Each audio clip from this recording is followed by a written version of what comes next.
We're dreaming, we're really steaming at dirt. Welcome everybody. Let's see, are we here? We are here. I think we're here. Waiting. Do we have picture? We have picture. Looks like we have sound. Okay, let's get going. Welcome aboard everybody. I'm your KevinlyFather, Kevin Williams. It's Sunday morning. Sunday, da da da da da. It's 8:11 in the morning here in Los Angeles at the Stable Boy Studios. We're going to take a look at the news of the day, take a little look at what's happening in Ukraine. Then we'll probably hop on a train to Trump Town and end up in complete madness as we make our way towards Maria Barter and jump on that crazy train and see what happens there. Let's just see what the big story of the day is on Fox and Friends. They were just talking about the nuclear power plant. It's okay. It's very, very bad, but it's okay. No nuclear meltdown at the plant in Ukraine that we know of. There are monitors on that website in real time. The International Nuclear Energy Commission was able to watch those cameras and monitors and see if there were any elevated radiation levels. So it looks like the fire was in an administration building. It didn't actually affect the cooling lines going towards the rods. When you stop cooling the rods, or you stop pumping the water into the rods, what happens is the rods heat up and they melt down, and then you have a nuclear catastrophe. So far, so good. It doesn't mean that Putin is going to take out one of the other nuclear power plants in Ukraine. War zones, Benjamin, but Zelensky's realizing media is his ally. And by calling Trey Yingst and others in yesterday, be able to tell his story, put a human face behind it. So Putin addressed about 300 members of Congress yesterday in a Zoom call. Marco Rubio thought it would be a cool idea just to put out his image. This is where he is, guys, during the broadcast, which the Ukrainian ambassador said, please don't do that. I think after he tweeted. He makes these world leaders pay attention to him and the plight. And then Zelensky had a conference apparently at the presidential palace, announced it in advance, and it was streamed live. The Russians could have sent a missile at any point to take out the presidential palace. If I'm a member of the press at that point, I'm like, you know what? I'm going to let you guys cover this. I will be 300 to 600 yards away. Ask them, thank you, but you're not doing enough. And the pressure is coming from the people to help this guy out. I think this is Spilling Covfefe, by the way. We have no agenda here. Talk about anything you guys want to talk about. Hi, Deidre. Hi, Stephanie. Hi, Joanna. Hi, at Random. Hey, Andy. Good to see you. Anybody else in the room? Welcome aboard. Anybody watching delayed? Dude, get a life. No, you're welcome. I think the way he's working with the press, not using you, but he's opening himself up to any question, unlike our president, I think it's brilliant. No, our president does answer questions. In fact, he just held the longest press conference in history. It's remarkable. He's absolutely not good enough. Not good enough. His public support here. And I can't help but think back to Ashraf Ghani in Afghanistan, who ran at the first sight of the Taliban coming in. And effectively, that was the thing that started the exodus of people. No one stood up. Having a leader like Zelensky gets people behind him. And that is... So the Russians are now bombing civilian outposts, by the way. If you're sensitive, you shouldn't be watching. If you're you should never watch me at all if you're sensitive. What everyone's doing. Actually, there's probably a cream for that. And what you want to do is you want to shave with the grain. And yes, it was remarkable to have that press conference yesterday. This is a man who has a target on his back. We are told repeatedly that there are hit squads in here trying to find him, that he is target number one. He says his family is target number two. And yet he sends a message out to all the media, inviting them to a conventional press conference at the presidential palace, and sat there boldly for 50 minutes talking to the press and answering every question that was thrown at him. So no, it's remarkable. And I think you need a figurehead like that if you were going to galvanize public support. He's done exactly that. And people... Well, a figurehead is someone without power, so I don't know that you need a figurehead, but yeah. That we speak to here, they are in... You need a leader like that, not a figurehead. The Queen is a figurehead. inspired by it, they want to follow it, they want to carry arms and fight against the Russians in large part because they see him leading the way, and a good leader leads from the front. And evidently he's asking for foreign fighters, and they're coming. Have you heard any reports that the other side is trying to do this to Putin? Are they trying to arrest Putin? I know there's this billionaire from Russia. He has a $1 million bounty on Putin's head. He says arrest him as a war criminal. And you remember when Putin says we're invading because we're trying to denazify Ukraine? This billionaire from Russia says, I see it as my moral duty to facilitate the denazification of Russia. He said that Putin has eliminated free elections and he's murdering his opponent. Yeah, it's a big question. It's one of the biggest questions, is whether or not the Russian people might turn against Putin, whether the oligarchs might rise up and turn against Putin. You know, we keep saying, look, if he is in here too long, if there's some form of occupation and the Russian death... There's nothing anyone can do unless they train a stewardess to assassinate him. Oh, I'm sorry, they're not called stewardesses anymore. Skyhorse. Toll continues to rise.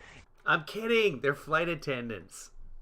They're flight attendants. They're actually, they should have safety somewhere in their job, because the flight attendant's job is not to bring you a soda and sell it to you for $80 if you happen to be flying Spirit. The flight attendant's job is, if something really bad happens, to save your life. That's what flight attendants are there for. You have to hope that you never see a flight attendant doing their actual job, their raison d'etre. Why don't they hand out raisins? Why is it always pretzels? Like, I would enjoy some raisins. I know they can't do peanuts anymore because it might kill some kid. If the sanctions hit at home, yes, there's every chance that people could start. Okay, there's an American candy. In Canada, we have glossettes. And I don't know if you guys have glossettes or not. But and you've got peanuts and raisin glossettes. So you got two different kinds of glossettes. They're basically candy, chocolate-covered peanuts, chocolate-covered raisins. And they're delicioso. They have things here. They have chocolate-covered raisins here. I don't know. What do you guys call them in America? Andy, you must have them over in Germany. Anybody else watching around the world? I think in every country they're called something different by law. And in many countries, raisins covered with chocolate are outlawed. But what are they called here? Raisinets and goobers. Okay, thank you, at random. Thank you. So the raisinets,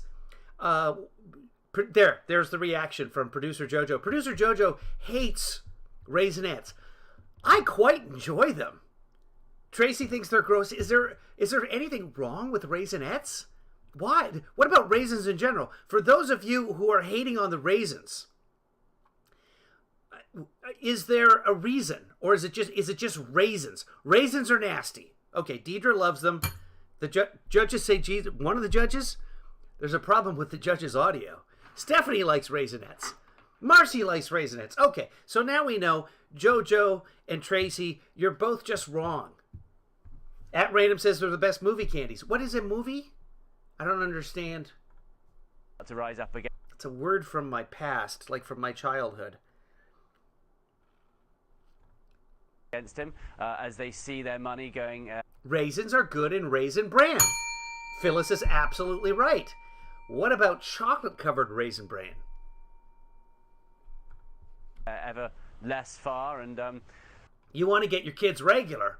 Put some chocolate on those raisins. Throw some raisinets in their Raisin Bran. Your kids will eat their cereal. So we don't. My parents never bought sugary cereal. The closest we ever got to sugary cereal, hey Sean, the closest we ever got was when we went camping. You would get those packs with the little boxes, and you would have to open up those boxes. I'm sure they still exist. You would have to, like, open up the perforation of the boxes, and then you would open up the weird milky paper, the wax paper, and inside that was this little box, like a laundry soap box you'd get at a laundromat. There was cereal in there, and there were Rice Krispies, there were Corn Flakes, some other Kellogg's product, and one of them would be a Frosted Flakes. So the idea, with the goal when you went camping, and we were camping all the time in this big 1972 Dodge green caravan with a raised roof and a bunk for my brother and myself up top, the goal was to get up first, open that package of cereals, and take the box, take the Frosted Flakes box. And then you pour the oh God, sugar. We were deprived of sugars.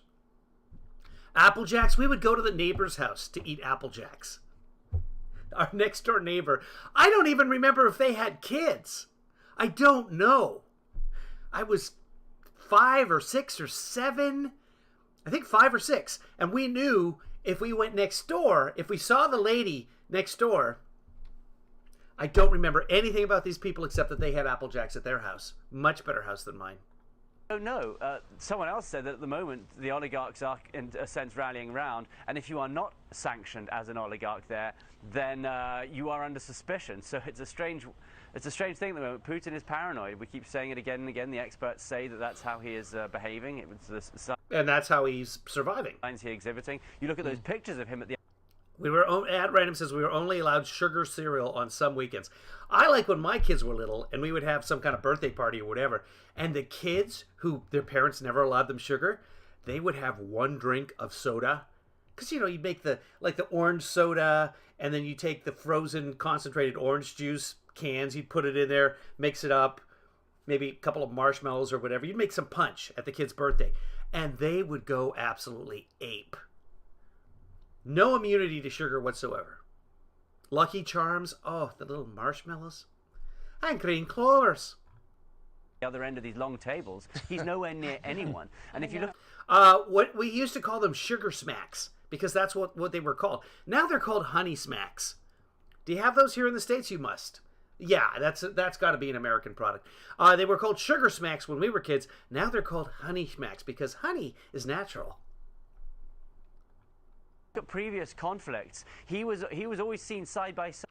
You can buy Lucky Charms. You can buy just the marshmallows. I think it's Lucky Charms are the ones with the marshmallows, right?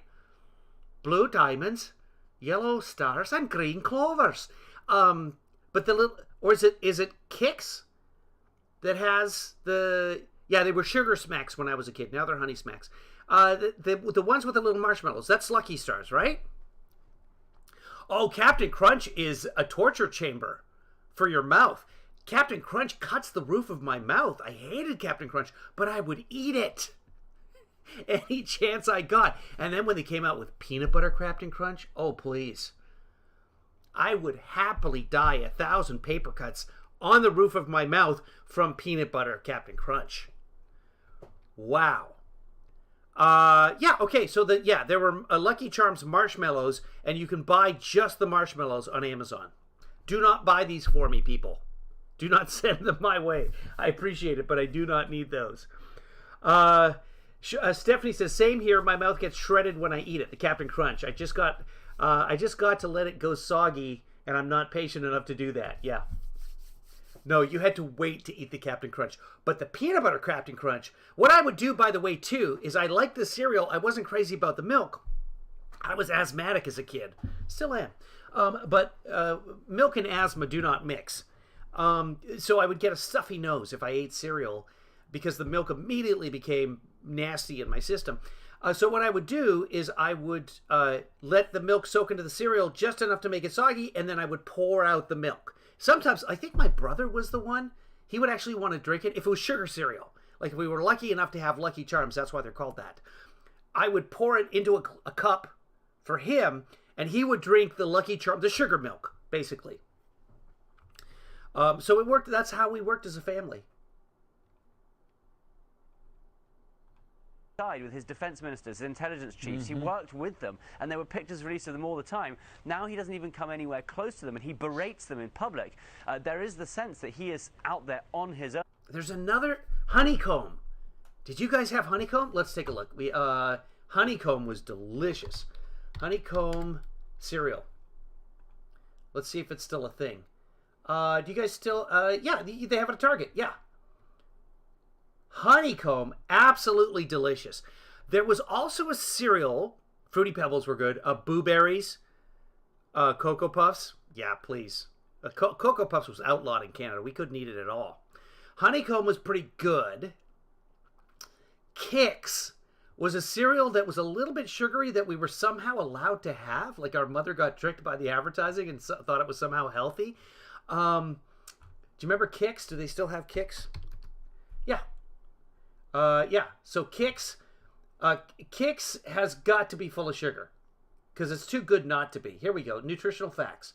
Diet total sugars 4 grams. Okay. Added sugars, 4 grams of added sugar. So 8% of your... It's funny that the RDA has a recommendation of how much sugar you should get in a day. Here's how much arsenic the RDA...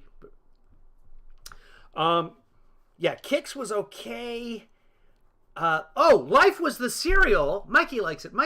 Life was the cereal we were allowed to eat that was a super sugary cereal.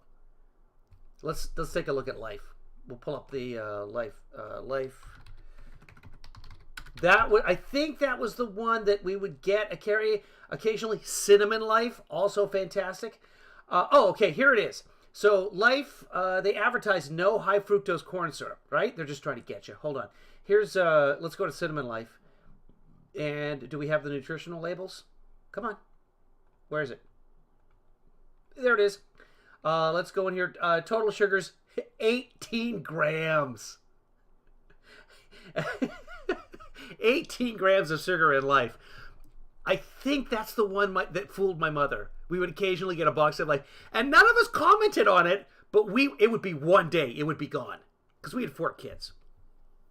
High C. At Random's mom thought that High C was something to do for your kids. Nice and nutritious. It was called Sunny Delight when we were kids, by the way. There was no Sunny D. Talk about rebranding. It was called Kentucky Fried Chicken. That's what KFC stands for those of you not in the know. For those of you in the younger generations, before the war. Oh, I guess we're still at the war. And he is fighting for his very survival. If this doesn't go well... No, we're doing Spilling Covfefe. This broadcast is more about breakfast cereal than it is about the news of the day. You want news of the day? Tune in later. Right now, we're just covering the breakfast cereals. Producer Jojo says there's an ice cream store in Melrose that sells ice cream flavored like old-fashioned cereals with toppings and Captain Crunch. It's called Milk. Also breaking, I just found out that producer Jojo hates me because she's never told me about this store on Melrose. Why would you hide this from me?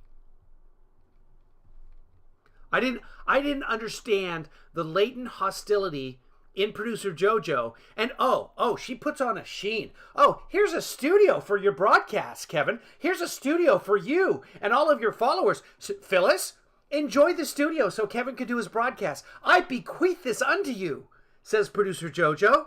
No, you go out to the studio and I'll be inside eating my fucking cereal with the ice cream wrapped around it. I hesitate to compare people to Hitler. Let's get back to the news. Yes, you better believe there are people lining up to overthrow him. And again, those sanctions, although they take a while to kick in, they will kick in. And once that pain is felt at home, you have... I was on Melrose last night because Kevinly's daughter locked her keys in her car. I had to drive out there. You know the irony of it, too? My car, my hydrogen car, Heidi, she's going back to the dealership, and I'm already over the miles on the lease. So, the irony of it, yes, producer Jojo, I made coffee for you. There's coffee waiting for you by the coffee machine. Enjoy. That's why I have a fridge out here in the Stable Boy Studios. She gave me this fridge and freezer so she could hide her cereal ice cream inside. I know that's what's going on now. Yes, the ice cream's for you, producer Jojo. Not ice cream. The coffee is for you. Enjoy. Producer Jojo, so Kevinly's daughter locked her keys in her car, which is a rite of passage, right? We've all done it. And Kevinly's daughter's car is old enough that you can lock your keys in the car. You can't lock your keys in most of the modern cars because it won't lock. Which is, I think, probably the great... You got your steam engine. First off, you got your invention of the wheel. Then you got your steam engine. Then you got your cotton gin. And then you've got can't lock your keys in your car. That's how mankind has evolved over the years. Other than that, there's been a few, like that discovery of flight, whatever. But yesterday, Kevinly's daughter locks her keys in her car. So I drive out to Hollywood, where she is, to Melrose or wherever, Santa Monica, Melrose, for those of you who know LA. I went right by Melrose, could have picked up some ice cream. But no, this is producer JoJo's little secret. Here's the irony of it.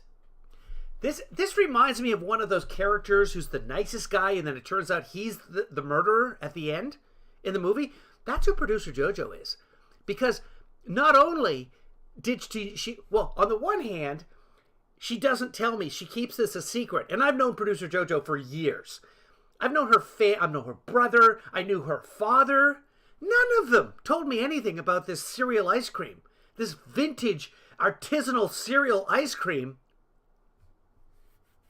So that's on one hand. On the other hand, she's like, take my new fancy electric car. Don't put extra miles on your car that's due at the lease is done. We're taking it back. Please take my electric car. The nicest person in the world, right? Wrong. What's a stronger word than disappointment? Back to the news.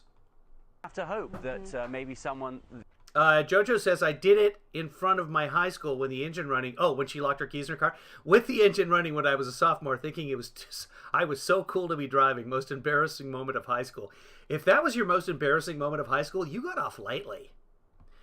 At random did it camping with friends. Long wait for AAA to get there. At least your parents were responsible enough to have AAA.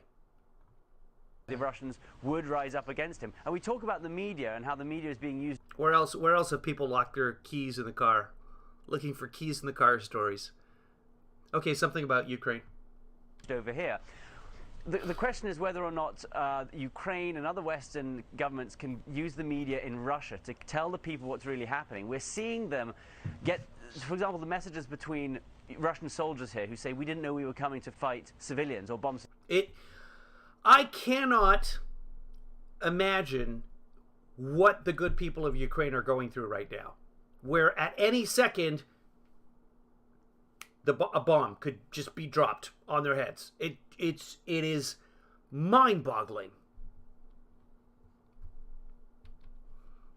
There are many hot spots around the world of war, but to have the largest country in the world after you. Civilians reaching back to... Cujo did it at Jane and Finch in Toronto. Not where you want to lock your keys in your car. Tracy locked... Oh my God! Tracy locked her son in the car with the keys when he was a baby. Oh, wow. But apparently the locksmith comes for free if you leave your key in the car with the baby. That's the key. Literally. Lock your baby in the car. I didn't know that. Todd Stubler, two things. Locked his keys in the car with the engine running last year. The family had to come rescue him. The other thing is we need to put together a fund so Todd can get a car from this millennium. I don't know. What kind of car was that, Todd, that you were driving? I don't want to make fun of Todd's car. Todd is a good human being. But yeah, there are still, well, I mean, technically Alice, Kevinly daughter's car, is my car. And I think... I think there's a way for me to even lock my keys in the hydrogen car. I think probably if I drop my keys into the trunk, you know, you have your keys and you're getting something out of the trunk. I know people who've done that, is you put your keys down in the trunk, which is really dumb. One of the things I taught my kids early on, and I'll pass this on to you, and I hope you pass it on to future generations. When you come out to the car and you have things in your hand and you're rummaging around for your keys, don't put things on the roof, because you will drive away with them at some point. Put them on your dash or your hood or your bonnet, for those of you outside the United States. Put them there right in front of your view. So when you get in the car, oh, there's my coffee cup right in front of you. There you go. That's all you really need for life to get through. And if somebody had ever told me that, and the fact that there was vintage cereal ice cream on Melrose... At Random says, I just locked my keys in the trunk last summer at a grocery store. They fell out of my hand into a grocery bag, and I shut the trunk. How did you get them out? At Random. Teacher's kid locked them out of the house. Was the kid in the house? Because that's what, you don't need a locksmith, you need a counselor at that point. Producer Jojo says her new Hyundai electric car texts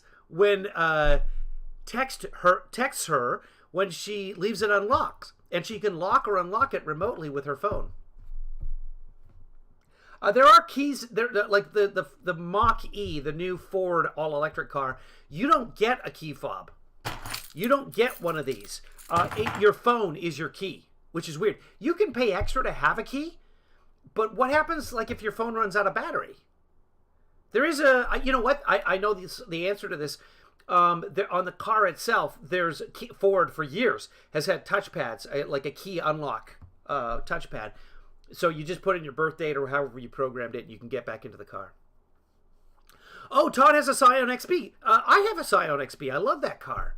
Todd, what year is your Scion XB? But if the engine is running, you close the doors, it locks all the doors. Yes, it does. I am sure that I've locked my keys in the Scion XB before. Sorry. JoJo's correcting me here. You get one key with the Mach-E, just not two, which is still dumb in her opinion. Yeah, but the thing, if you're buying a Mach-E, you don't have anybody else in your life, right? This is your penis car. So you have a dysfunctional part of your body. You're buying the Mach-E in order to compensate for that. That's smart. That's just good science. Cujo says, I used to work... By the way, I'm just kidding about the Mach-E. Fantastic car. If that's your option, enjoy. If you have the resources to get one of those, I wish I could. Cujo used to work at a call center providing roadside assistance. Someone called for a lockout, and when the locksmith got there, the vehicle was a convertible, and the top was down.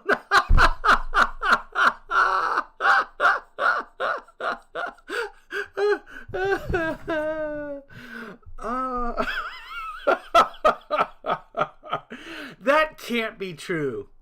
That cannot be true, Cujo. That's got to be an urban myth, but I love it. Thank you for the laugh. That's an old blonde joke, by the way. I've heard it as a blonde joke. So around the world, you used to have Polish jokes. Hear about the Polishman hear about the Pole that blah blah blah. You can't say them anymore. In Alberta, where I spent time growing up, we had Ukrainian jokes. Oh my God, guys, hold on. So Alberta has a huge Ukrainian population. I wish I could show you guys the Edmonton Oilers game last night, Edmonton against Montreal. They had the Ukrainians men chorus from the area. The choir came out and sang both the Ukrainian and the Canadian national anthems. And it was beautiful.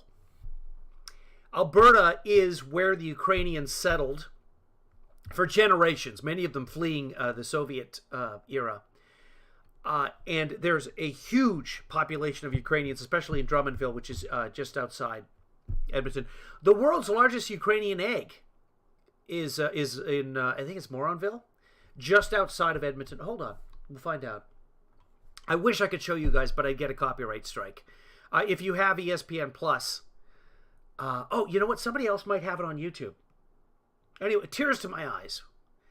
And the audience, went nuts after the national anthem of both countries, and it was simply beautiful. Let's see, Oilers game, Ukrainian. I'll get a copyright strike if I show you. Okay, so yeah, they've been doing this for a while now at NHL games. This is 21 hours ago. No, that would have been more news. Here we go. This is from Sportsnet. Let's see if we can do it. It may not be available in the United States. Let's find out. I'll just give you a snippet of it, but it was beautiful.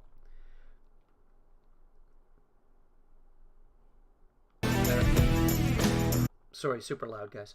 I think I have to go through this. Hold on. We'll go through the Silverado.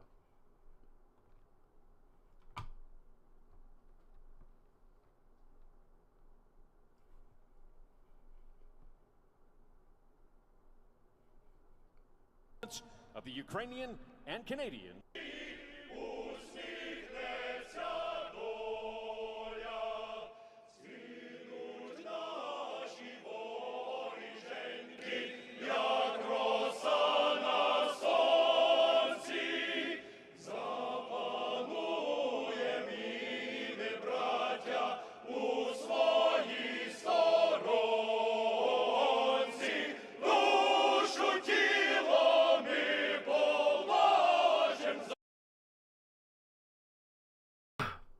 if you get a chance, Google that today because it was absolutely beautiful. National anthems get me, and I'm not really a nationalist of any kind. I'm a bi-citizen, dual citizen. But check that out on Sportsnet, or just Google Oilers game, NHL, Ukrainian national anthem. That's how I found it. You saw how we did it there.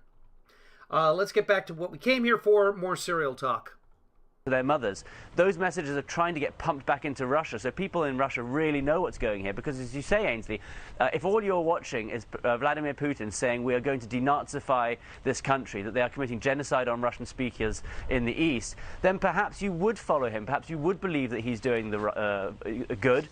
So it's about the information war, it's about making sure that everyone in Russia knows the truth about what's going on here. All right, Benjamin, thanks so much. Thank you very much. Zelensky also mentioned in that press conference, I'll meet with Vladimir Putin. I have to. Afraid of me? And he said, are you afraid of me? And then he said, but I'm not going to meet with you 30 feet away if we're going to talk about this. So that's even part of... Like, why? Who cares? Putin's trying to protect himself against assassinations. A2 Brute? A2 Pete? Wait, I don't even know which one that is. I think that's Pete Hedgehog. I don't know. Stephanie says, Ukrainian language has been around since the late 16th century, but go ahead, Putin, and say it's not a country and never has been. But the question here is, and Benjamin Hall got to it, is what is the calculus of Vladimir Putin if he's saying publicly things are going as planned? It doesn't appear to be the case on the ground. He wanted to go much quicker. We don't know. We have no idea. Than it. And what type of calculation does he make after that? Brian, you have a great special on Fox Nation called Who is Vladimir Putin? There's another. Yeah, Russia is getting a completely different viewpoint of the conflict in Ukraine. It's a war. It's an invasion. But somehow they are buying. There are people stupid enough in Russia to buy the denazification that Putin is talking about. One of the things the West did, and one of the things that I think Biden was a leader on, was deciding, let's release all of the intelligence that we have. Obviously, not all of the intelligence. Let's talk about the false flags. Let's let the world know that Russia is planning to do that in advance of it happening, which was very different than past administrations. Marcy says, Kevin, was Putin's thing yesterday green screen? No, I don't think so. I looked at that, and originally looking at it in pixelation, at low res, it does look like that. I mean, and I do green screens all the time. You can tell. This is actually a green screen. I just thought, so that people think that I'm doing something, that I'm making an effort. It looks like I'm unpacking boxes right here, right? This is all green screen. See the way? If I hit the green screen, nothing moves. See, that's how you know. But, yeah, people have mistaken pixelization when video gets compressed with green screening. It did not look like green screen. When you watch it in high resolution, his hand does not go through the microphone. And the stupid thing with, oh, there's only one microphone, and then from the other camera, there's two microphones. Yeah, that's the way camera lenses work. It's shot from another angle.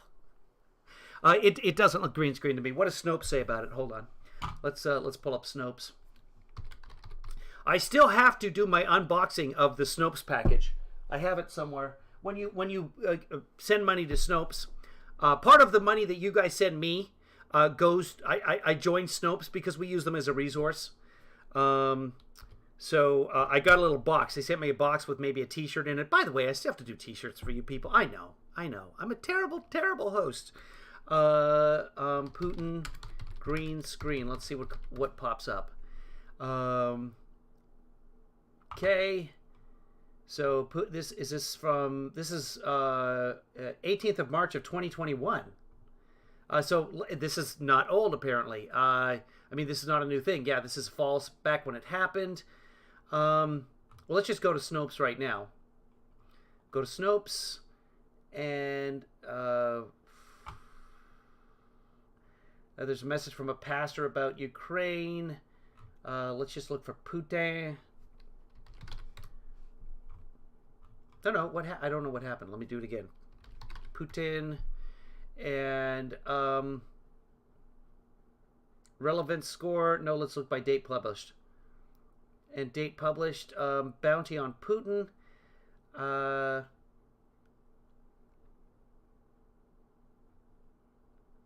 Okay. I am not seeing it reviewed on Snopes. It may just be I can't search for it. But does anybody know? That's usually something they would cover right away. And this was from yesterday.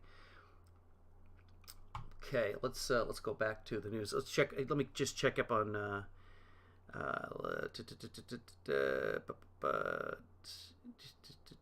No, there's a lot of stupid people everywhere at random, and the people that are believing that refuse to believe the other information. A lot of them are insulated. Some of them are in a bubble, and they can't get that information. But information has a way of getting out there. But they just support Putin 100%. It's nationalism. That's all there is to it. Just the same as here. There's people still putting out commercials for political ads and talking about how Trump won. It's complete delusion. Just like Mike Lindell is out there suing all machines. The one about the Russian war machine. And each day there's a show called The Battle for Ukraine live at 6 o'clock hosted by Douglas Murray.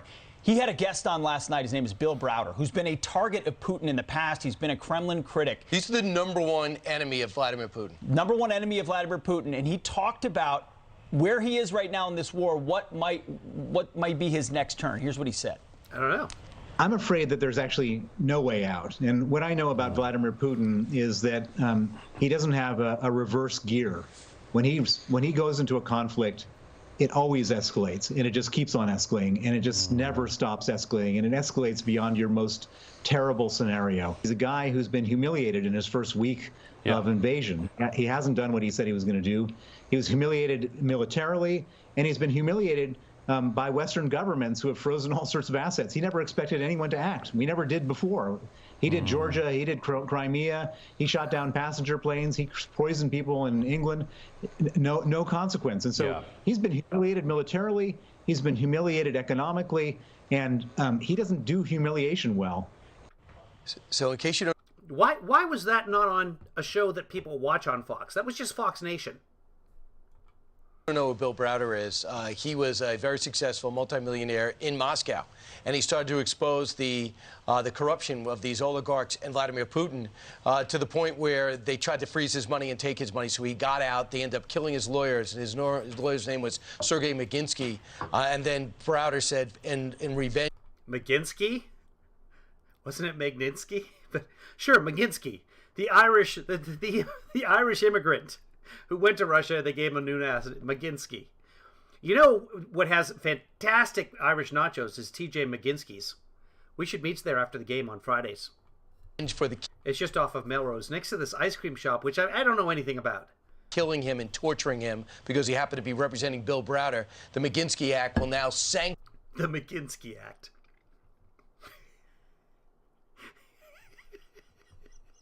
This is the same guy, right? It's Magnitsky. This is the same guy, the lawyer. What are the odds that there's another lawyer named Maginsky?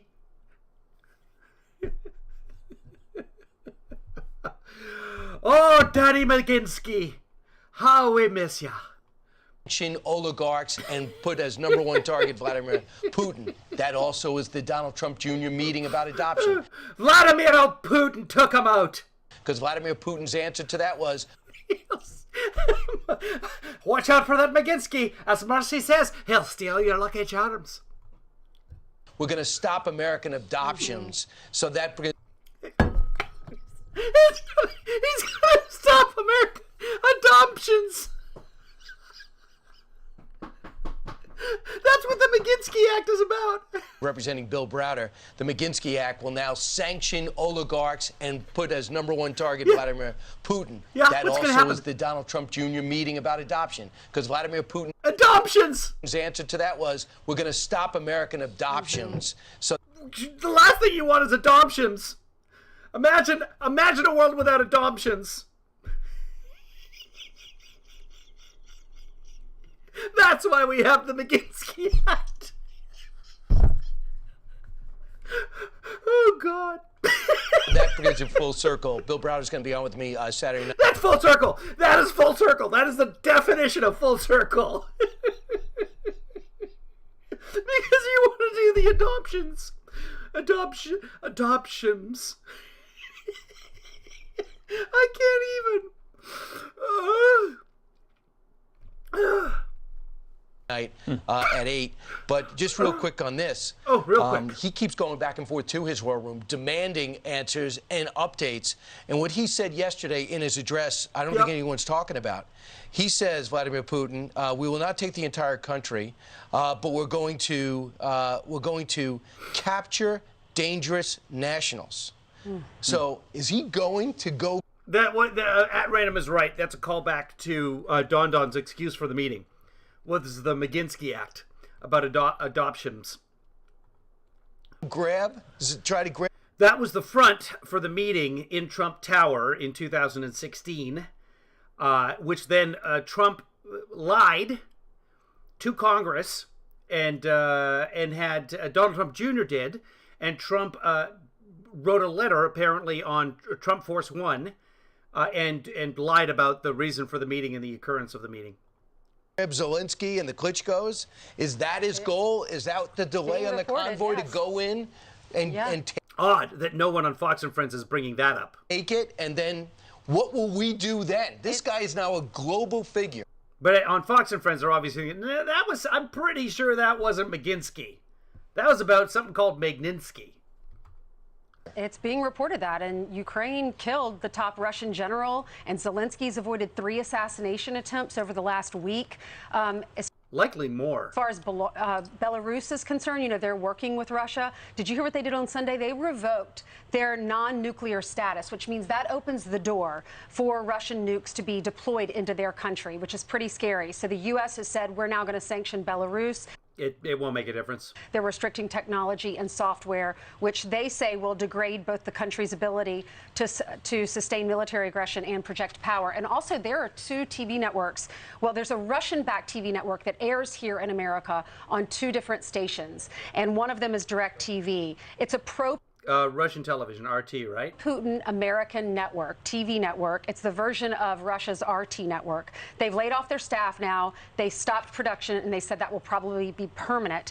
DirecTV was one of the 2 providers carrying this network in the United States, and they announced it's dropping the channel. Well, guess who's on that channel? Dennis Miller. Remember him from SNL?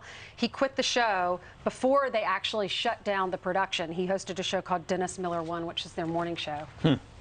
Yeah, I wouldn't want to be a Russian right-winger general briefing Vladimir Putin right now. Right. In fact, let's go to the maps for a second. I'll show you maybe a portion of what he would I think Larry King was actually on Russian television for a little while, wasn't he? attempt to justify if you're a Russian general to Vladimir Putin. I could be wrong. There was the big American star that Russian television picked up when his career was waning. Somebody check on that for me. It's not worth looking at. Putin. So, guys, when you look at the map, this is March 2nd. This is 2 days ago, the amount of territory controlled by the Russian military inside Ukraine. Fast forward 2 days, that red didn't expand very much. So as far as... Well, that is the largest country in Europe. So, yeah, that's quite an expansion. Okay? Not by very much. Those are people's homes. Land approaches or gains that have been made by the Russian military, marginal. As Brian pointed out earlier on Fox and Friends First, there have been successes in Kherson, of course. Successes. First major city center to be taken. There's an absolute bombardment happening on in the eastern portion just outside of... So that's another success, the absolute bombardment. The civilians can't get out. The civilian bridge, which they... bridge, by the way, this is not a real bridge. They've taken out a lot of the bridges, both the Ukrainians and the Russians. Civilians are trying to get out of some of those cities. There have been ceasefires declared and very quickly ruined. Of Crimea, of city centers. Same with Kharkiv, the second largest city. The amount of aerial attacks on major urban centers has increased substantially. And Brian, as you look at the assessments, a lot of it's because the Russian advance has stalled, as you pointed out. Up north, the siege on Kiev. Mariupol is one of those cities where a ceasefire was agreed to. You guys can see my cursor. Yeah, you can. This area along here, they're trying to create a land bridge from Crimea to Donetsk, which is Russian separatists have controlled that area for at least 8 years now. Has stalled. What do you do if your ground troops are not capable to go in? And the theory being that Putin wants to separate the country. First off, you get the capital, Kiev, and there's a long convoy that stalled, and you cut the country in half by creating a control zone through the middle of it. Okay, now you can just swallow half of this country. The trouble being is there's a whole bunch of Ukrainians in this half of the country, and they want to get away from all of this. Bombard from the air, and we've seen in Kherson, the city that was taken by the Russians. They went into the city council, took over the city. The Ukrainian flag flies there. They're not attempting to impose a whole lot of restrictions on the population, and based on these, so it's okay. Bombardments of city centers, one of the approaches you can take if tactically you're not having success on the ground is you're not going to try to hold the city centers. Why would you? You hold the city centers, you're vulnerable. Your advantage is in open spaces with mechanized vehicles where you can advance rapidly through areas that are not controlled in city centers. The ability to reach out and touch someone. So avoid urban warfare. There's something to be said for that. However, when your vehicles are out in the open, they're sitting ducks for things like javelins. With a long-range weapon is a huge advantage for the Russians. You get inside a city center and think Fallujah, pitched battles, and you've got civilians and military in Ukraine prepared to fight in those city centers. And that is one of the areas, if I can, you see that nuclear spot where it has been contested. And the fact that they're holding that and intentionally took that power plant, Brian, military in Ukraine prepared to fight in those city centers. And properly so, if the country is powered by that. If they decided to turn the lights out in certain city centers, turn off the heat, turn off the water, turn off the internet, turn off the television, that would be yet another escalation of Putin's invasion to put the squeeze on the population, create more of a refugee crisis, which he may think is an advantage for him, and open up corridors and avenues of approach. And you'll find a way to blame that on Biden. Because ultimately this remains, and this is a close-up of the nuclear reactor. I don't know much about nuclear reactors. All I know is that you said there's a minefield put around it. If they wanted to switch it off, well, then we should have Dr. McGinsky on. They could. The fire is now extinguished. Apparently was not in any of the 6 reactors. It was nearby. It's been put out, and the Russians control it.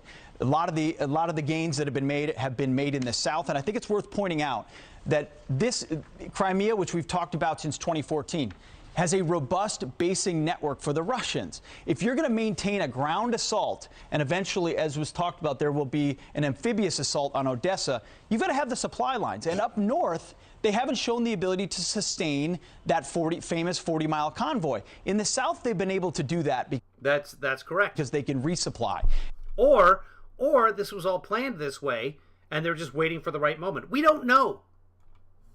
And the fear would be if they're able to punch out of the south and put another avenue of approach into the... They may just be holding on that, and you might get a blitzkrieg once they've established the south, once they've taken away the ability to resupply through Odessa. They may just be holding, and then Putin will say, go, and suddenly you've got encroachment from both the north and the south. The capital goes down, the country falls.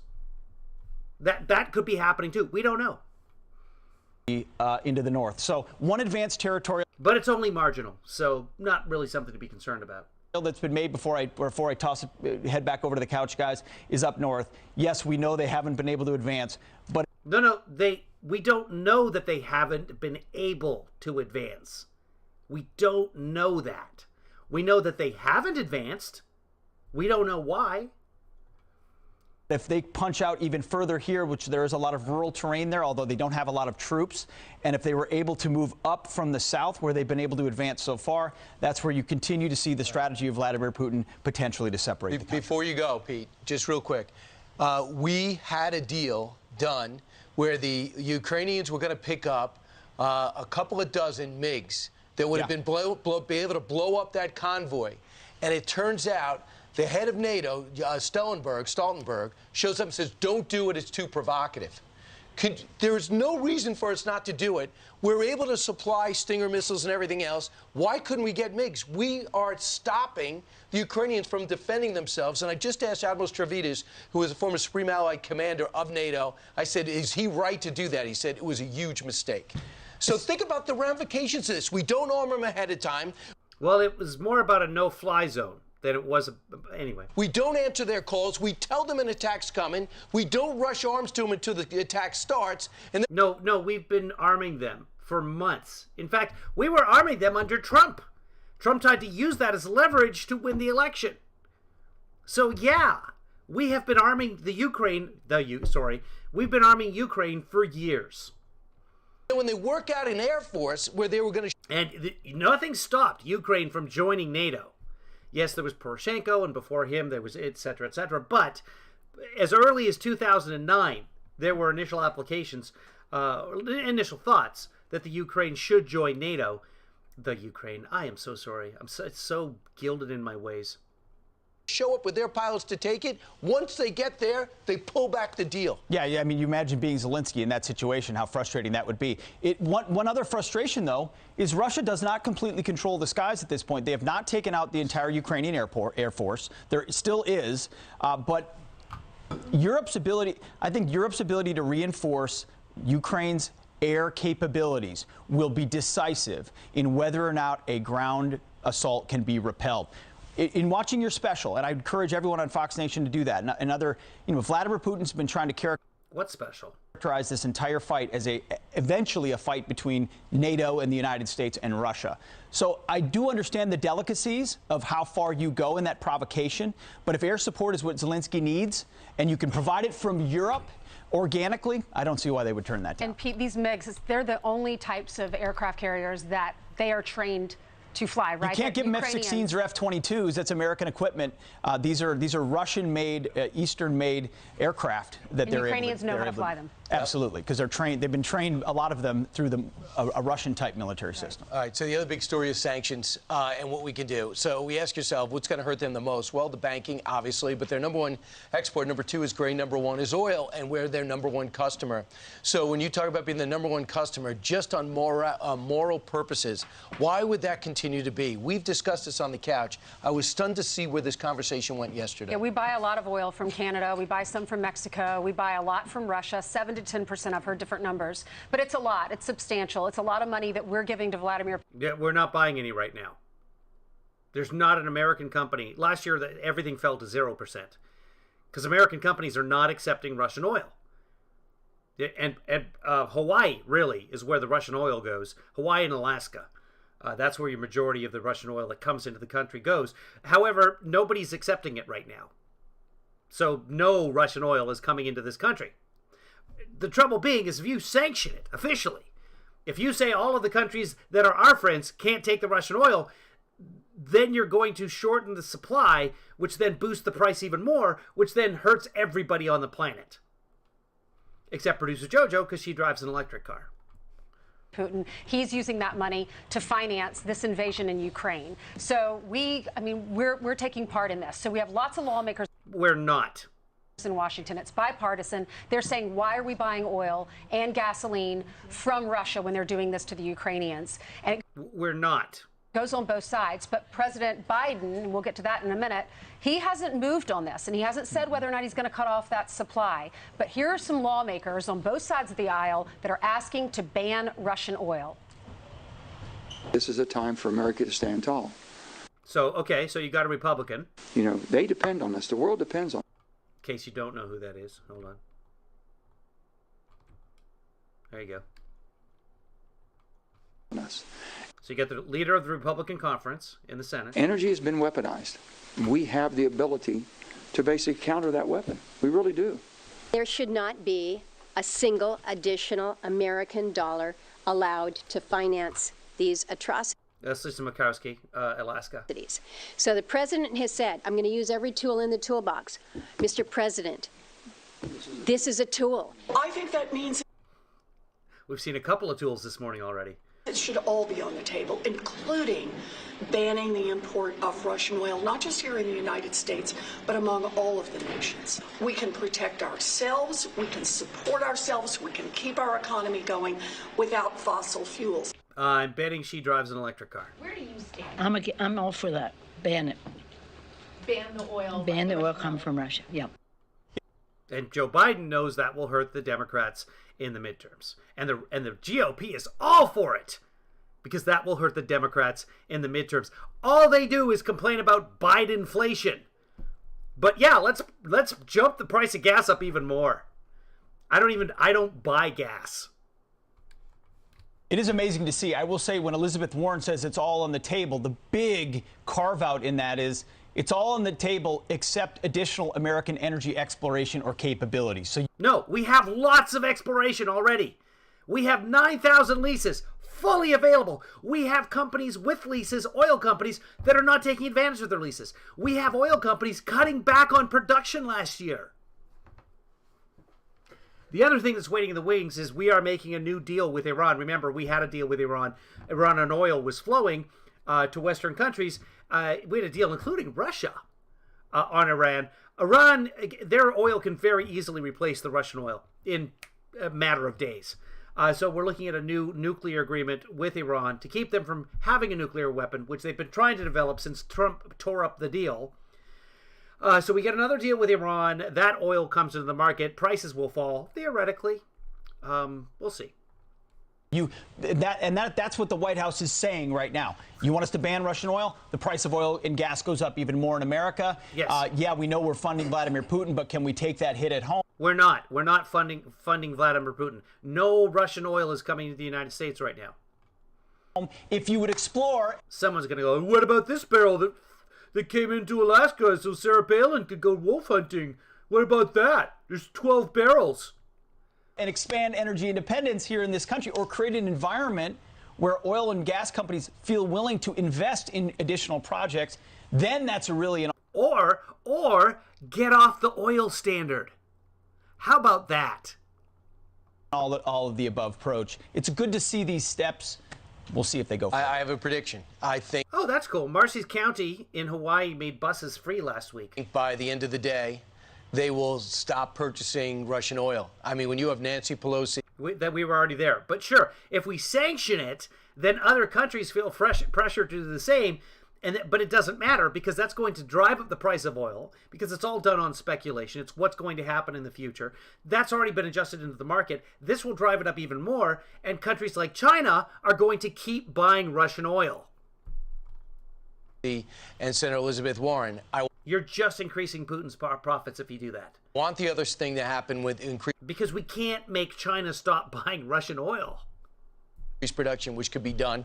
I think it's a pride thing, which is horrific that they're not. What? And I think... What? I don't know. I don't understand how it could be a pride thing, but all right. We can increase purchases from other people, and it's going to be marginal. And as you mentioned, you're right, Ainsley, we only get 7% of our oil comes from them, but we're their #1 customer. So if we're their #1 customer, how can we sit there and say we're doing everything we can to thwart Russia? Which, by the way, we're also sitting down at a table trying to negotiate an Iranian deal with Russia, which is unbelievably unacceptable. Wait till you see the details of that deal. So yeah, more oil into the market, lowering the price of oil and gas for Americans. So I think by the end of the day, they're lowering our dependency on Russian oil. Yeah, imagine that. Going to make an announcement that they're dialing it back. He's on an island. I think the president is hesitant because he doesn't want oil, as you were saying, he doesn't want oil prices to go up, because you at home, you're... No, Biden wants inflation. It's named after him. You're going to feel that squeeze.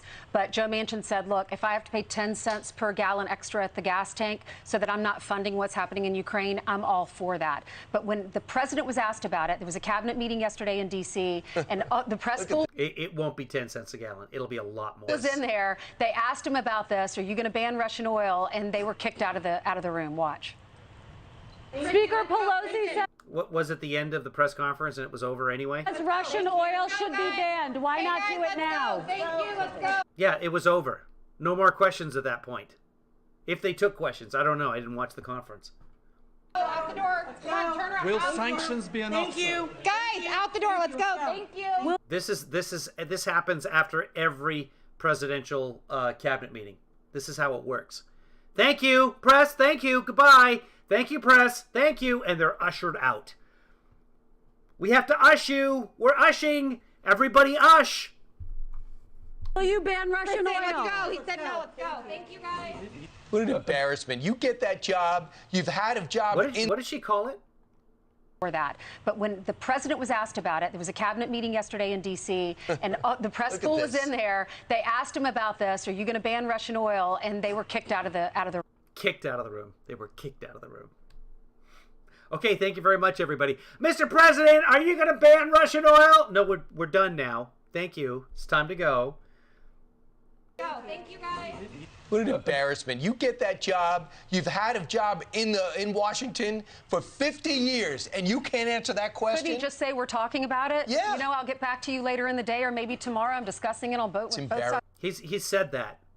He said there's no options off the table except putting American troops on the ground in the Ukraine.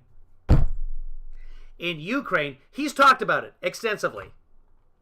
Welcome everyone watching out there. This is just Spilling Covfefe. We just talk about the news of the day. We talk about cereal. We talk about ice cream. We talk about whatever's going on in the world today. Feel free to jump into chat.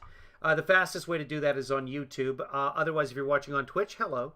All the chats will end up going into the room right here. I don't think we're live on Facebook right now. Facebook is not cooperating with me lately. So if you're watching on Facebook, I don't know how. Of the aisle. You're probably right. He will by the end of the day. Given. Hold on. We just got an update from Marcy, our intrepid reporter out there in Hawaii. Right Size Broadcasting Network is live with the Karen convoy. The truckers are heading to the DC Beltway. Let's pull them up. Let's see what's going on. Let's go over to RSBN's feed. And by the way, I've been watching a lot of DW. This is the German channel. DW is live broadcasting. It is a German news feed. You get a lot of the footage that you don't get on the American channel. So if you feel like it, check it out. Right side, here we go. They're live now. Get away with a great deal at the Hyundai Getaway sales event. With new cars arriving daily, now's the time to... Let me get to this side and I'll be able to share. Looks like an American and Canadian flag there as well. For those of you who don't know, RSBN was with my... Hold on, sorry, that's super loud in my ears. Let's go. Is it just footage of them? This is it. This is just them above the freeway. Okay, so I guess nothing's happening so far. So they're just watching trucks. This could be any given Sunday. Each of these convoys has thousands and thousands of truckers who are out here fighting for freedom, peacefully protesting it. The ones with the flags flying, you got to think those are part of the Karen convoy, if you will.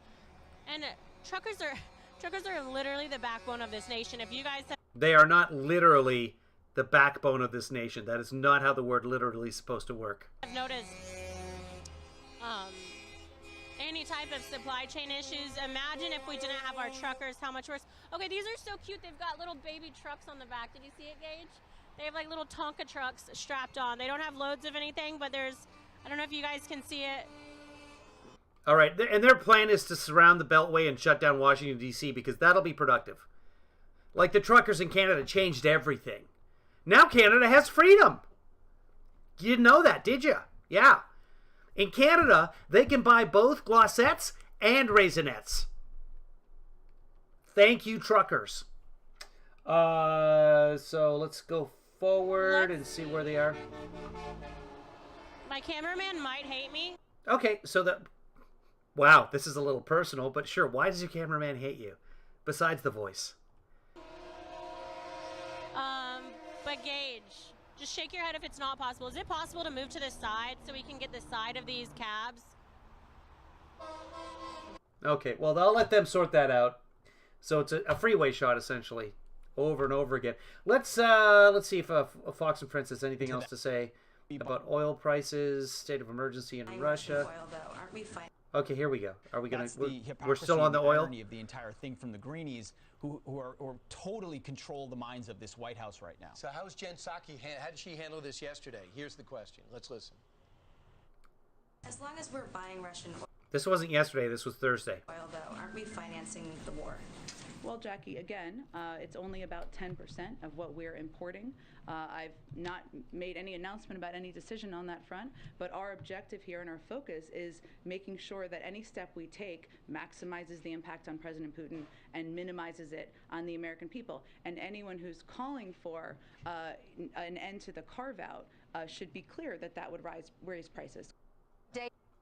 Yeah. Day one, Joe Biden signed an executive order to close the Keystone Pipeline. Right, has nothing to do with this, has never held oil, was foreign oil.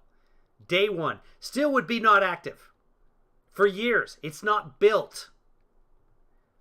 You're going to be amazed when you hear these numbers. Yeah. Every day we get 670,000 barrels of oil from Russia, okay? That has now plummeted. 670. Keystone Pipeline would have provided 830. In the future. 830,000 barrels a day. That Right. means Canadian crude oil, which has to be refined. Keystone alone could have created 160,000 more barrels of oil per day than we actually get from Russia. What about Right. In the future, 3 or 4 years from now. Anwar? Two, that's where Murkowski's from. That was green-lighted in the president. Murkowski?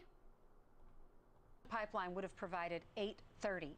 What did he call her? 830,000 barrels a day. That means Keystone alone could have created 160,000 more barrels of oil per day than we actually get from Russia. What about Anwar? Two, that's where Murkowski's from. That was green-lighted in the president's tax reform bill. Her name is Murkowski. Sounds like he calls her Murkowski. Probably knows McGinsky. 830,000 barrels. Oh, hold on. Let me turn the volume back up. I'm sorry, guys. A day. That means Keystone alone could have created 160,000 more barrels of oil per day than we actually get from Russia. What about Anwar? Two, that's where Murkowski's from. That was green-lighted in the president's tax That's close enough. reform bill. So we could handle it. I think hopefully we will. 26 minutes after the hour. By the way, Senator Lindsey Graham coming up shortly. He's actually putting together that bipartisan deal to. Well, in their defense, Canada isn't invading Ukraine right now. Canada's a good place, theoretically. So let's oh, is it General Keane? Yeah, General Keane's going to do his thing. Who else? When is Lindsey Graham on here? Because he's always good for a laugh. Okay, hold on. Okay, let's see if we can find Graham in here. Let's just go all morning. Actually, I got a bunch of stuff to do. I got another audition to shoot. Oh, was that Lindsey Graham? I think that was recorded earlier. So hold on, we'll find him. We'll see if Graham has to say. Or we might just go to. I promised you. Oh, here's Lindsey Graham. Here we go. And let's take a look at Graham. Someone in Russia needs to take him out. Where's the Brutus, essentially? The senator. Oh, yeah. So Lindsey Graham said, somebody in Russia should take Putin out, implying an assassination. He didn't exactly say that, but let's find out how he goes about it now. And Air Force veteran join us right now. Senator, first off, your response, what went into your statement that you need to take him out? Do you think this is a one-man problem, not a Russian problem? Yeah, the Russian people are not our enemy. I'm convinced it's a one-man problem surrounded by a few. No people are the enemy. No matter where you are in the world, if you're backing up a long vehicle, somebody will help you out. Bring it back. Bring it back. Universally, most people are nice people. People. So at the end of the day, Brian, how does this end? We're not going in on the ground of the Ukraine. If he attacks a NATO nation, we'll have World War. Okay, but the question should be, were you implying that someone needs to assassinate Vladimir Putin? That's the question. I don't think he'll do that. The way this will end is when he gets charged with a war crime, Putin and his cronies, and one day we nab him when he leaves Russia. But the best way for this to end is have an Elliot Ness, a White Earp in Russia, the Russian Spring, so to speak, where people rise up and take him down, because if he continues to be their leader. What do you mean by taking him down? What do you mean, Senator Graham? These are easy questions. Then he's going to make you complicit with war crimes. You're a good people. You'll never have a future. You'll be isolated from the world, and you'll live in abject poverty. So I'm hoping somebody in Russia will understand that he's destroying Russia, and you need to take this guy out by any means possible. So you are advocating for the assassination of a foreign leader. As a representative of the United States government, you're advocating. Essentially says they're Brutus. Brutus killed Caesar, obviously. So the Russian ambassador read your remarks Antonio Antonov, and says this: I find the statement of the American politician to be unacceptable and outrageous. It is impossible to believe that a senator of a country that promotes its moral values as a guiding star for all mankind could afford to call for terrorism as a way to achieve Washington's goals in the international arena. We demand official explanations and a strong condemnation of the criminal statements of the American. That American being you. Your response? He's smiling and I believe passing gas right now. You ready, Mr. Ambassador? You're supporting a war criminal in Putin. Your country's engaged in war crimes in front of the entire world. You're bombing innocent civilians, using banned munitions.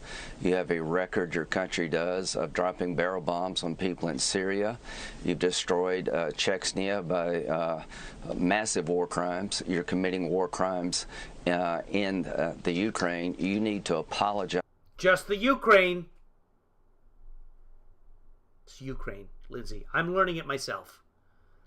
To the world for how Putin has stolen your country blind, how they're dismembering a neighboring democracy called the Ukraine, how they're killing. Yeah, he was a jagoff. Still is. Killing innocent men, women, and children, indiscriminate use of force in violation of the Geneva Convention. You, my friend, are the one who needs to. Yeah, the Chechnya version of, area of the former Soviet Union is where Czech cereal comes from. And that it was propaganda that convinced my mother that that was good for us, and that was one of the cereals we could have that was a little bit sugary. I'm not going to, I noticed he said Chechnya. I wasn't going to criticize it because I'm sure that we're all not pronouncing it correctly. Producer Jojo, you speak Russian. How do you actually pronounce Chechnya? Apologize, and when it comes to Putin, he needs to go to jail. So that. Oh, okay. So you just kowtow to the ambassador. He needs to go to jail, and someone can assassinate him there. That brings us to. So yeah, he just walked back to his comments without apologizing. Something else you're working on. You're about to introduce a resolution supporting Ukraine's case for international war crimes by Russia. But this isn't Senator Lindsey Graham's own idea. Senator, right. You've got momentum behind this yes. move. Yeah. Yeah, I got 39 countries that have come out in support of what I'm trying to do. A complaint has been filed at the International Criminal Court on behalf of the Ukraine, alleging that. Just Ukraine.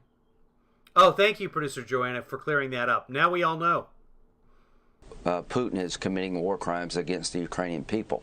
Well, what I want to do is expand that complaint. One, I want to get Congress on record saying we agree. I want to start an investigation. I'm working with the Brits, and what we're talking about doing is creating an intelligence cell that will collect information regarding Russian units who are committing war crimes and name names, put the pictures of the commanders involved in these war crimes, the pilots flying the missions, and let the world know Put the pictures where? Who the war criminals are, not just Putin himself. And maybe that may change a calculus, because if you follow Putin's orders to commit war crimes against the Ukrainian people, you do so at your own peril. So we need multiple fronts. We need to stop. And if you don't follow Putin's orders, you do so at your own peril. Buying Russian oil and gas. I mean, that's a much bigger threat, Linz. Yes, we need to produce more here at home. If we had a vote on that concept, the Manchin bill would get 75 votes. And we need to go all in with the idea that Putin is a war criminal. We need to find them, we need to take their pictures, and we need to put them. And those carrying out this plan are war criminals, and bring them to justice. So you got to get Schumer. And put them.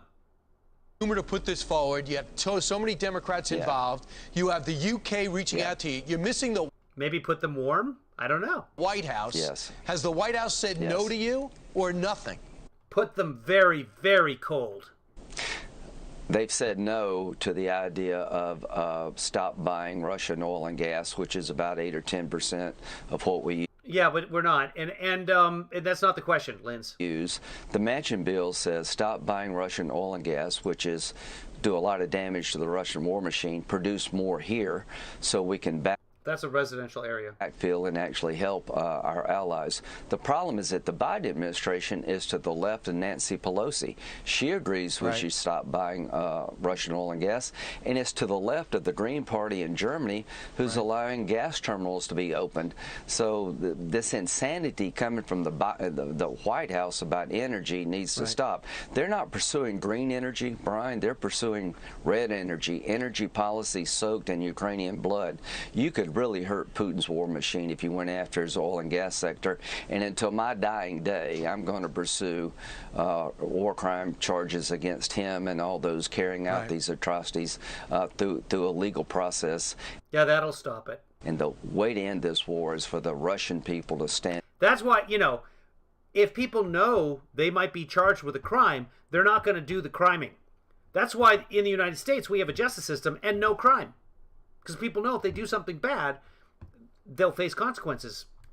Up and bring him down, and I hope and pray they can and will. Senator, you just missed in the White House on this. Hopefully they'll snap out of it today. Real quick, Senator Tom Cotton just wrote. Yeah, wind and water are soaked in Ukrainian blood, at random. And windmills cause the cancer, and that's why we need to donate blood. By the way, on a serious note, the United States is in a blood emergency. Not because of Russian oil, but because we need blood donors. Everything post-COVID changed, so we need more blood. So if you have the ability to go give some blood, go give some blood. Platelets are also needed. If you have the ability to eat some hamburger and get your iron levels up, go do that, Kevin.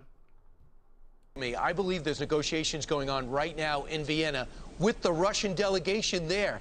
They're not supposed to be traveling, right? We're sitting shoulder to shoulder with the Russians to cut an Iran deal that's going to put Iran's oil back on the world market, and so that we don't have to buy the Russian oil. How dare they?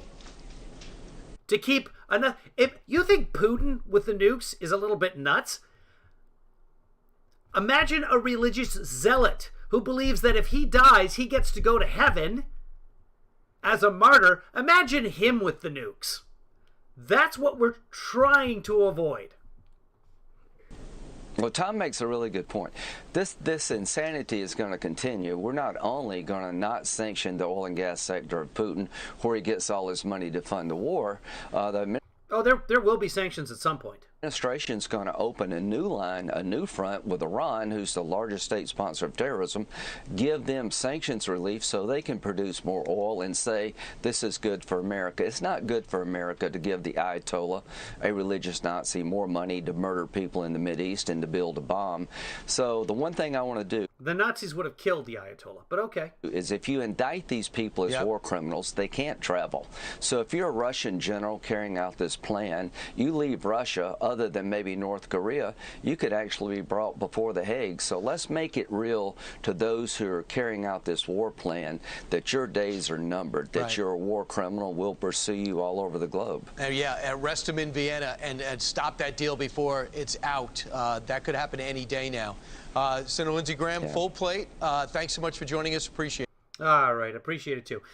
Okay, so I gotta shoot a couple of auditions and then get things done. And my car's got to go back. My beautiful Heidi, my hydrogen car. The experiment is over, and it was a rounding success. And so hopefully that experiment will continue with the next car, and I will be using hydrogen in that as well, and or electricity, and or just mooching off producer Joanna and driving her car. So thanks everybody for joining us. It's Cujo. I know one of the stupidest things in this country is that gay men still cannot donate blood because they're gay.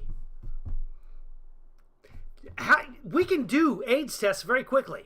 Obviously, you don't want AIDS in the blood. By the way, the other thing that was just announced is starting, I think, through March 7th, or starting March 7th, something like that, the American Red Cross is going to be testing all blood for COVID antibodies, so that if you give blood over the next few days, hold on, let me, I just got this email this morning. I want to be specific on this because this is kind of cool.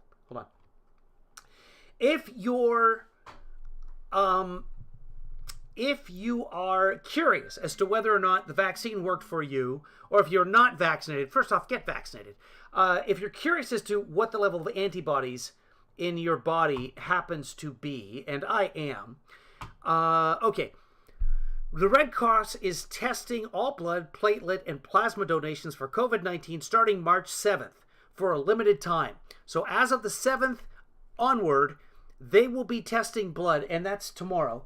They will be testing blood, and you will be able to see that on the Blood mobile app. So if you live in the United States, get the mobile app from the American Red Cross, donate some blood or some platelets or some plasma, and they will test you, and you will find out whether you have the antibodies for COVID-19, which is good to know. I don't know if they're going to be telling you what level those antibodies are at. Forgive me for ending a sentence with a preposition, but it's a good proposition.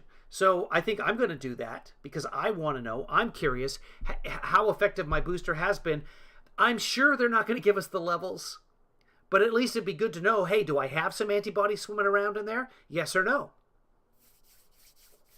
At Random needs to make an appointment. I think BloodWorks has been doing that all along, but can you find out is the question. So if you join through the Red Cross and get the app, I think it's just called the Blood app, whatever it is. By the way, this is apropos of everything.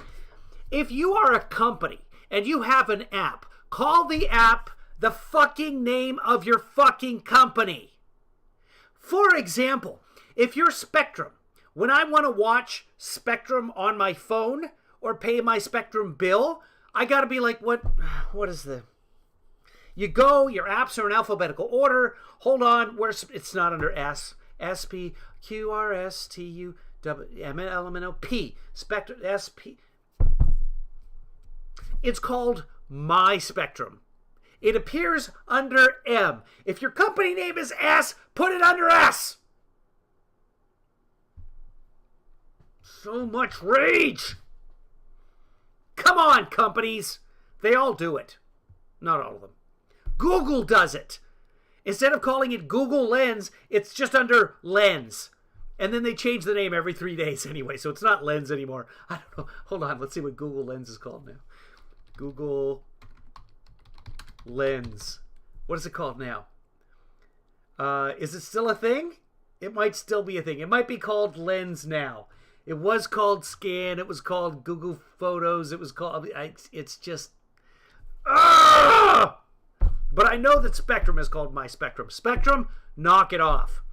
By the way, I'm very happy with the Spectrum connection we have here at the Stable Boy Studios. Today's broadcast, which has been an hour and 22 minutes, we've dropped exactly 0 frames.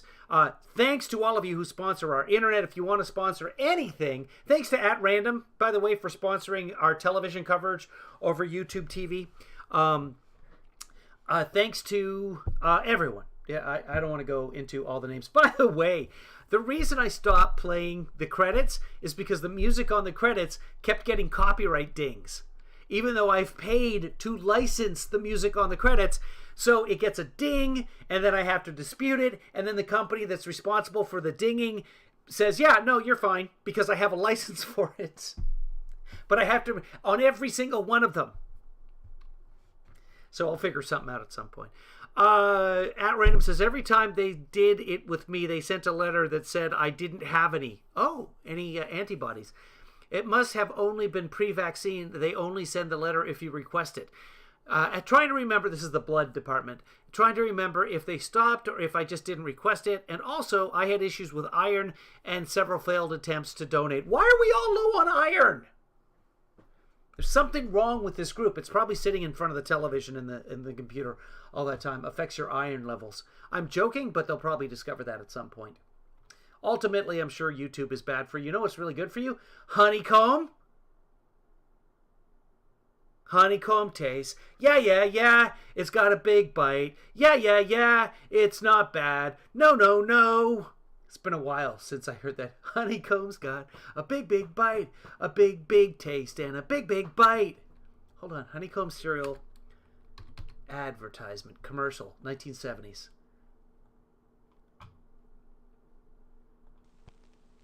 Come to the Honeycomb Hideout. Oh yeah, the Honeycomb Hideout. You remember this, guys? So quiet. Hold on. Let's see if I can pump it up. Tired of small cereals? Give me something with a big bite. That's what's his face. Right, a nutritious breakfast for post Honeycomb gives you a big bite. Big bite. Honeycomb It tastes great. Honeycomb's got a big, big taste, a big, big taste, and a big, big bite. Honeycomb, yeah. Oh, that was good times. That was one of the best. And they ran that forever. This is one from 1973. For just $67, no. You can make as many videos as you want, and you never need to pick up a camera or use any fancy editing software. Oh, yes, please. I don't have to do this broadcasting nonsense. I'm in. That's right. There was the Honeycomb Hideout. Come to the Honeycomb Hideout. Hey, everybody, we're hiding out from the adults. All 6 of us kids are gonna be in a small shack with a oddly non-sexually threatening male in his late 40s, and he's gonna sing songs. We're gonna all eat sugary cereal together, and that's not weird at all. No, no, no. Hey, that's my honeycomb. Wow, how'd you do that? What a hat. They're looking. Remember those? I don't even know what those are called. You could. It was a round the corner viewer. You would look through it, and it had a little mirror at an angle, and you could see what was happening over there, because it takes way too much time to do that. Do you remember those? We did not have one of those in our family because we did not get honeycomb. But some of our friends had them. Oh my God, the jealousy. You and a specially marked box of post honeycomb. They made the honeycomb box where it would fold into one of those. I remember it. Yes! And didn't they had it wasn't a mirror, it was just like a piece of tinfoil, reflective tinfoil. And that was round the corner. Thank God for YouTube. Because I totally forgot that. That didn't have the theme song we were looking for. But, yeah, wow. Childhood, huh? Everyone should have one. Guys, be good to yourself, be good to others. Most importantly, stop buying Russian gas. Everybody have yourself a good day. Maybe we'll see you later. Maybe we won't. It's a pretty busy day. I got to take my car. I got to give poor Heidi back to Toyota and then figure out how I'm going to get around for a while. The kids in the shack by the river do need a lookout. Should do the what show was it where they had a mirror at the end? I see Stephanie, I see At Random, I see Marcy, I see JoJo, I see guys. It's been a good day. Continue it, would you? Bye bye.